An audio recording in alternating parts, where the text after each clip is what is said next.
የእስራኤል ወታደር በሊባኖስ የቅድስት ድንግል ማርያም ሐውልት ላይ ያደረገው አሳፋሪ ድርጊት። በደቡብ ሊባኖስ የሚገኝ የእመቤታችን ቅድስት ድንግል ማርያም ሐውልት በአንድ የእስራኤል ወታደር ሲሳለቅበት የሚያሳይ ተንቀሳቃሽ ምስል መውጣቱ ከፍተኛ ቁጣን ቀስቅሷል። በደቡብ ሊባኖስ ድንበር አካባቢ በሚገኝ መንደር ውስጥ የተቀረጸ ነው የተባለው ይህ ምስል አንድ የእስራኤል ወታደር በክርስቲያኖች ዘንድ ትልቅ ክብር የሚሰጠውን የድንግል ማርያም ሐውልት ሲያረክስና ሲያንገላታ ያሳያል። ድርጊቱ በማህበራዊ ሚዲያዎች ላይ በፍጥነት እየተሰራጨ ሲሆን በሃይማኖታዊ ተቋማትና በሰብአዊ መብት ተሟጋቾች ዘንድ ከፍተኛ ተቃውሞ እያስነሳ ይገኛል። የእስራኤል መከላከያ ሰራዊት ስለ ድርጊቱ እስካሁን የሰጠው ይፋዊ መግለጫ ባይኖርም መሰል ድርጊቶች በጦርነቱ ቀጠና ውስጥ ያለውን ሃይማኖታዊ መቻቻልና የቅዱሳን ቦታዎች ጥበቃ ጥያቄ ውስጥ የሚከት መሆኑ ተነግሯል። በተለይም በሊባኖስ የሚገኙ የክርስትና እምነት ተከታዮች ድርጊቱን ቀጥተኛ ትንኮሳ ሲሉ የገለጹ ሲሆን ዓለም አቀፍ ማህበረሰብ በሃይማኖታዊ ቅርሶችና ምልክቶች ላይ የሚፈጸሙ ጥቃቶችን እንዲያወግዝ ጠይቀዋል። ይህ ክስተት በሊባኖስና በእስራኤል መካከል ያለውን ውጥረት ይበልጥ ሊያባብሰው እንደሚችል ተሰግቷል። በጦርነት ወቅት የሃይማኖት ምልክቶችና የሲቪል ተቋማት ማክበር በዓለም አቀፍ ሕግ የተደነገገ ቢሆንም በመሬት ላይ የሚፈጸሙ መሰል ድርጊቶች ግን ከወቅታዊ ወታደራዊ ግጭት ባለፈ ማህበራዊና ሃይማኖታዊ ቀውስ የመፍጠር አቅም እንዳላቸው ተንታኞች ይገልጻሉ። በሌላ ዜና አስገራሚ መግለጫ ወጥቷል። የፌዴራል ጠበቆች ማህበር በስህተት የቀብር ስነ ስርዓት እንዲታደሙ የጠራቸውን ሰራተኞችን ይቅርታ ጠይቋል። የፌዴራል ጠበቆች ማህበር ጠበቃ አስቴር አርአያ የተባለች አንድ ሰራተኛው እንዳረፈች ገልጾ የሀዘን መግለጫ በማውጣት ሰራተኞቹ የቀብር ስነ ስርዓቱ እንዲካፈሉ ጥሪ ያደርጋል። በጥሪው መሰረትም በዛሬው ዕለት ሰራተኛው ተደናግጦ በስራ ባልደረባው የቀብር ስነ ስርዓት ይፈጸምበታል በተባለው ስፍራ ቢገኝም በዕለቱ የነበረው ቀብር ግን ህልፈታቸው የተገለጸው ጠበቃ አስቴር የተባሉት የማህበሩ ሰራተኛ ሳይሆኑ ወይዘሮ አስቴር አሻግር የተባሉ ሌላ ግለሰብ መሆናቸውን ታውቋል። የፌዴራል ጠበቆች ማህበርም ሳይሞቱ ሞተዋል የተባሉትን ጠበቃ አስቴር አርአያን እና ቤተሰቦቿን ይቅርታ ጠይቋል። እንዲህ አይነት ስህተት እንዳይደገም ውስጣዊ ሂደትን እገመገማለሁ ብሏል።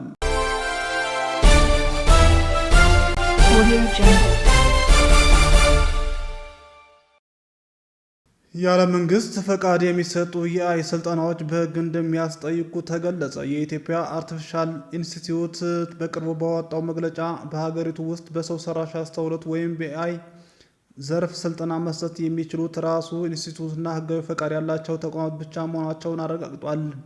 የኢንስቲትዩቱ የኮሚኒኬሽን ጉዳዮች ዳይሬክተር አቶ ተስፋዬ ዘውዴ ከአዲስ ኤፍኤም 97.1 ጋር በነበራቸው ቆይታ እንደተናገሩት ማንኛውም ግለሰብም ሆነ ተቋም በዚህ የቴክኖሎጂ ዘርፍ ትምህርት ለመስጠት አስቀድሞ የብቃት ማረጋገጫ ሊኖር እንደሚገባ አሳስቧል። ዳይሬክተሩ አክለውም ኢንስቲትዩቱ እስካሁን ባለው ሂደት ለማንኛውም የግል ተቋም ሆነ ግለሰብ በዘርፉ የማሰልጠን ፈቃድ አለመስጠቱን በመግለጽ አስታውቀዋል። በመሆኑም ይህን መመሪያ ተላልፎ የሚገኝ አካል በህግ ተጠያቂ እንደሚሆን ማስጠንቀቂያ ሰጥተዋል። ከሚቀጥለው የትምህርት ዘመን ጀምሮ ግን የአርቲፊሻል ኢንተለጀንስ ስልጠና በከፍተኛ ትምህርት ተቋማትና በዩኒቨርሲቲ ደረጃ በይፋ መሰጠት እንደሚጀምር ተመልክቷል። በአዋጅ ቁጥር 5/10/2014 በተሰጠው ስልጣን መሰረት ማህበረሰቡን የማሰልጠንና ለዘርፉ ምቹ ሁኔታዎችን የመፍጠር ኃላፊነት የኢንስቲትዩቱ የተቋሙ እንደሆነ የገለጸ ሲሆን ህዝቡ ፈቃድ በሌላቸው አካላት በሚደረጉ አደናጋሪ ስልጠናዎች እንዳይታለልና አላስፈላጊ ወጪ እንዳይደረግ ጥሪ አቅርቧል። ማንኛውም በዘርፉ መሰማራት የሚፈልግ አካል ከኢንስቲትዩቱ ጋር በመቀናጀት የሀገሪቱን የኤአይ ፖሊሲና ስትራቴጂ መሰረት አድርጎ መንቀሳቀስ እንዳለበት ተገልጿል። እጃቸውን የማይታጠቡ የጤና ባለሙያዎች እንዳሉ ተገለጸ። 70 በመቶ የሚሆኑ የጤና ባለሙያዎች በአግባቡና በትክክል እጃቸውን እንደማይታጠቡ በጥናት ስለመረጋገጡ ተነግሯል።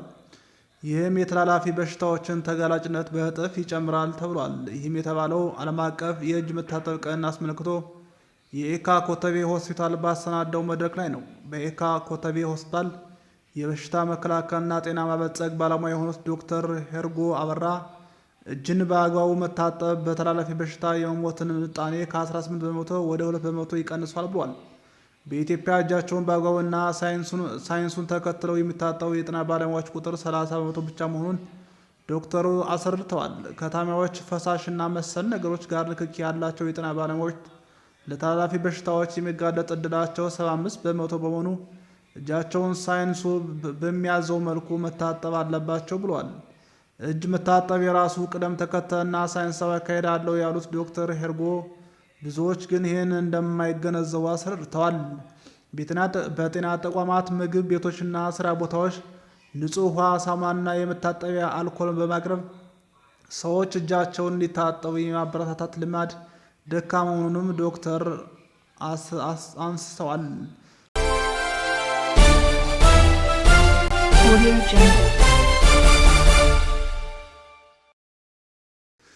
የ16 ዓመት ሴት ተፈራርቆ ለሁለት የደፈራት ወጣቶች በእስራት ተቀጡ። በወራቤ ከተማ አስተዳደር ያስገድዶ መድፈር ወንጀል የፈጸሙ ሁለት ግለሰቦች በ16 ዓመት ጽኑ እስራት መቀጣታቸውን ገልጿል። ተከሳሾች አንድ ሐምዛ ጀማል እና ሁለተኛ ከይሩ ከመል የተባሉ ግለሰቦች ናቸው። ነገሩ እንዲህ ይጀምራል። ተከሳሾቹ በዚህ በወራቤ ከተማ አስተዳደር 01 ቀበሌ በተለምዶ ቀርሾ ተብሎ በሚጠራው መንደር የግል ተበዳይ ከአዲስ አበባ ወራቤ ለመምጣት በእጇ ገንዘብ ያልነበራት ናት።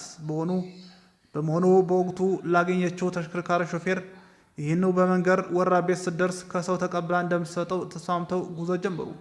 በዕለቱ ከሌሊቱ 6 ሰዓት አካባቢ ወራቤ ከተማ መናኸሪያ በር ላይ ከወረደች በኋላ ከሾፌሩ ጋር ሂሳቤን ክፈይኝ በሚል ይጨቃጨቃሉ። የግል ተበዳይም ብሩን ማግኘት ባለመቻሏ አለመግባባት ይፈጠራል። ይህንም እንደ ጥሩ አጋጣሚ በመጠቀም ሁለተኛ ተከሳሽ እኔ ልክፈልሽ እና ሰርተሽ ትከፊኛለሽ፣ ሰራተኝነት አስቀጥርሻል በማለት ሂሳቡን ከፍሎላት ወደ ቤቱ ይዟት ይሄዳል። የግብር ማለዳ ቤተሰቦች በሚሮበት ግቢ ውስጥ አንድ ክፍል በመክፈት አንቺ እዚሁ ነው የምታድሪው በማለት ካስገባት በኋላ በሩን ከውጭ በመቀርቀር ይሄድና ከሌሊቱ 8 ሰዓት ገደማ ከአንደኛ ተከሳሽ ጋር በመሆን ክፍሏን ከፍተው ከገቡ በኋላ አንደኛ ተከሳሽ አፍና አፍንጫዋን በማፈን እንዳትከላከል በማድረግ ሁለተኛ ተከሳሽ አስገድዶ ይደፍራታል።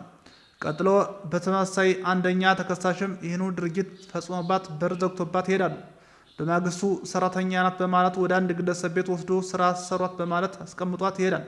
ይህ ግለሰብ የግል ተበዳይን ሁኔታና ለቅሶ በማየት ተጠራጥሮ ሲጠይቃት በሰጠችው ፍንጭ ለወራቤ ከተማ አስተዳደር ፖሊስ ጥቆማ ይደርሰዋል። ጥቆማ የደረሰው የከተማ አስተዳደሩ ፖሊስ መምሪያውን አጠናቆ ለከተማው አቃቤ ሕግ ልኳል። በመሆኑ አቃቤ ሕግ በ1996 ዓ.ም የወጣውን የኢፌዴሪ ወንጀል ሕግ አንቀጽ 32 እና 620 ላይ የተመለከተውን ድንጋጌ በመጥቀስ ለወራቤ ከተማ አስተዳደር የመጀመሪያ ደረጃ ፍርድ ቤት ክስ ያቀርባል። የከተማው ፍርድ ቤት ለተከሳሾች ክስና መጥሪያ ከደረሳቸው በኋላ ጉዳዩን ሲከታተል ቆይቶ የግራ ቀኙን ማስረጃ በመወዘን ተከሳሾችን ጥፋተኛ ናቸው በማለት ውሳኔ ያስተላልፋል። ፍርድ ቤቱ ሚያዝያ 28 2018 ዓ.ም በዋለው ችሎት የግራ ቀኙን የቅጣት አስተያየት በመቀበል ተከሳሾች በግብረ አበርነት በፈጸሙት ያስገድዶ መድፈር ወንጀል በተከሰሱበት የወንጀል ድንጋጌ ስር ተከሳሾችን ያርማል፣ ሌሎችንም ያስተምራል ያለውን ተከሳሾች እያንዳንዳቸው በ16 ዓመት ጽኑ እስራት እንዲቀጡ ወስኗል።